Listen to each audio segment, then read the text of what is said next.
1031 exchange answers to your questions. Shelby Padgett here with Shelby Padgett Realty, and I work with a lot of investor clients who are curious about how the 1031 exchange programs work. So here are a few answers for commonly asked questions when it comes to 1031 exchanges with your investment property. Before you begin your 1031 exchange journey, be sure you know which route you want to go. There's three, you have to pick one.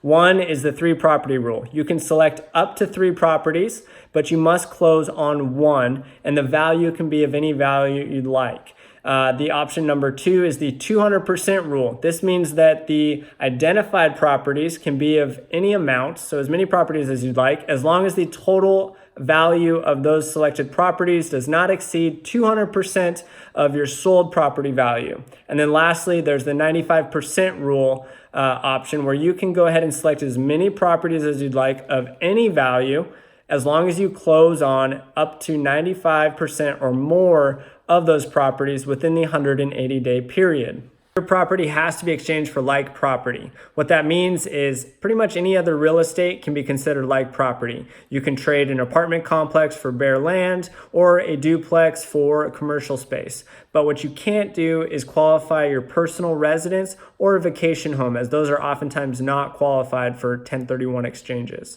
The exchange properties that you're going to use must be identified within 45 days of the relinquished exchange property.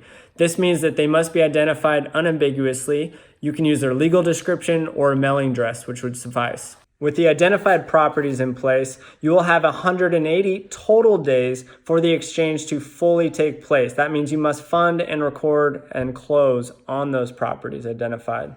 Keep in mind that your replacement property must be in the same exact name or entity as your relinquished property when you go through title.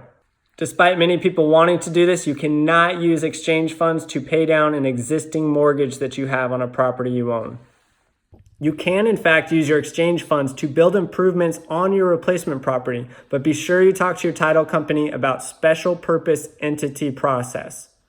Reverse exchanges are definitely possible, but a little more complicated. This means you actually purchase the replacement property before selling your current existing investment property. There's a lot more detail that goes into this, and there are usually associated increased fees that come along with this, as well as some risk that can be taken on. So talk to your title company about the likelihood of this being a best route for you. Why is it important to know which title company to choose? A few simple reasons. Did you actually know that you can earn interest on your funds during the 180-day period? Be sure to ask your title company what the return looks like on the interest, if there's a split, and if you get interest at all. Number 2, the fees. There are different fees applied for, say, how many properties you transition those funds into, or if you're doing a reverse type 1031 exchange, those fees can vary company to company.